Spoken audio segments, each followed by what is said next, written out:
seria oferecido, então, a mais para o PMDB, em termos de composição no governo, a vice, o senador, o que seria oferecido? Olha, a nossa proposta, a proposta do PT, nesse caso eu estou falando como governo, eu estou falando como PT, né, que foi decidido no diretório, é oferecer para o PMDB uma vaga no Senado e oferecer a vice da chapa, né, da governadora Ana Júlia, ano que vem, para outro partido, para o PR, para o PTB, para o PDT, para o PP, no sentido de ampliar o palanque, inclusive para a Dilma. Né? Então isso nós já falamos temos falado isso para o PMDB, eles, nas conversas que tiveram com a direção do PT, com a governadora, manifestaram o interesse em ter a vice da chapa, e são exatamente nesses detalhes que nós estamos trabalhando nesse momento para fechar o apoio e marcharmos juntos no ano que vem. O senhor falou em PTB e PR, e o PTB acaba de sofrer uma monumental derrota sendo enterrado o projeto de privatização da água em Belém. Isso não arranha a relação com o governo do Estado, a tentativa de política de... Hipótese alguma. O que parece que ocorreu na Câmara foi a combinação de uma ação da oposição, o PMDB, o PT e outros partidos, né, inclusive os democratas, inclusive o PSDB, né, na Câmara de Belém, e uma certa desarticulação naquele momento, pontualmente, por parte da bancada governista. Ser governo muitas vezes é duro, eu sei disso, de experiência própria, muitas vezes parlamentares da própria base aliada querem mandar recados e tudo mais. Então ali foi muito mais uma combinação desses fatores do que o movimento articulado por parte do governo. O que nós sempre dissemos para o prefeito Lúcio Maia é que nós queríamos uma solução negociada para a questão da água em Belém. Falamos isso várias vezes, falamos isso para a bancada do PT, e o governo do Estado, e não é o PT, o governo do Estado, queria uma solução negociada. Adquirir o patrimônio do SAEB, transformar o SAEB numa agência reguladora, garantir que a COSAMPA continuasse, porque a COSAMPA é a atual empresa que tem a concessão da água em Belém, ela produz água no sentido que tem o controle dos mananciais, distribui água em Belém, com muitos problemas também por falta de investimento passado. Então o que é que aconteceu? Queríamos uma solução negociada, essa votação na Câmara acabou por acelerar o processo. Não vejo problemas em nós votarmos um projeto na Câmara de Vereadores que adeque Belém aos marcos da Lei de Saneamento, SAEB como agência reguladora, a COSAMPA enquanto empresa concessionária. Agora é a hora de nós conversarmos com o prefeito. Então, por causa disso, que temos, digamos, acordo no que deve ser, porque é exatamente o acordo com a Lei de Saneamento, não vejo problemas em relação a isso. A conversa vai caminhar e, se tudo der certo, o PTB e o PS estarão na chapa de apoio à governadora Ana Júlia. Na política de alianças, que partidos hoje apoiam o governo do Estado?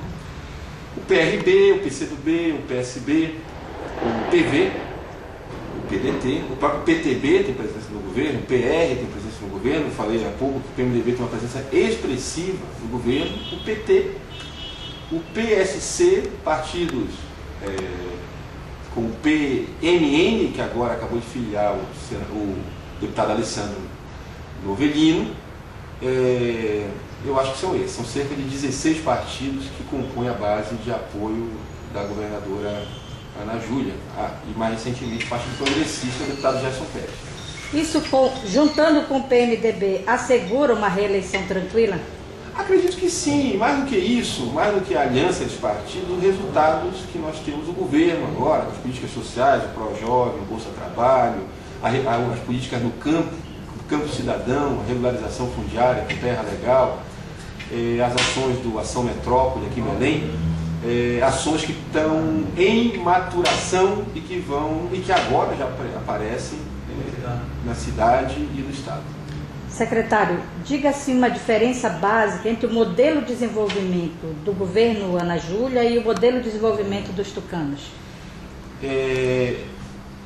Fundamentalmente, os tucanos, o PSDB, ele optou pragmaticamente por uma ação de governo frente à complexidade da gestão do Estado, a quantidade grande de órgãos, os problemas óbvios de limites orçamentários e financeiros para administrar o estado do tamanho do Pará, a quantidade de conflitos que temos no campo e na cidade, eles optaram por uma fórmula que para nós é conservadora. É uma aliança de partidos, né? Uma série de acordos convencionais com prefeitos e lideranças mais tradicionais, e isso se expressa na quantidade de obras feitas simplesmente com convênios de prefeituras, né? Repasse direto de recursos para prefeituras, e como forma de cooptar prefeitos, obviamente, e uma série de obras símbolo, vistosas nas regiões. Então, no caso do Almir, no primeiro mandato, tivemos a Estação das Docas, né? No Almir, no segundo mandato, nós tivemos o Mangueirão e alguma outra obra de maior visibilidade. E no caso do Jatene, tivemos os hospitais regionais, que em grande medida não inaugurou os hospitais regionais. Então, opção por isso. No nosso caso, nós optamos por estruturar o Estado. Primeiro, reconstruir o Estado a partir de ações que são menos vistosas, mas necessárias para o desenvolvimento. Reforma de escola, contratação de professores, repasse direto de recursos sob a forma de bolsas, como Bolsa Trabalho, como o ProJovem, por exemplo, como Bolsa Talento, como forma de estruturar política social associadas a metas sociais, né? Meta no esporte, meta na educação, meta na saúde. A Constituição, por exemplo, na saúde básica, em vez de construir hospitais regionais, que são muito onerosos para o Estado, que não resolve o problema das regiões, no que se refere à saúde, fortalecer a gestão da saúde municipal.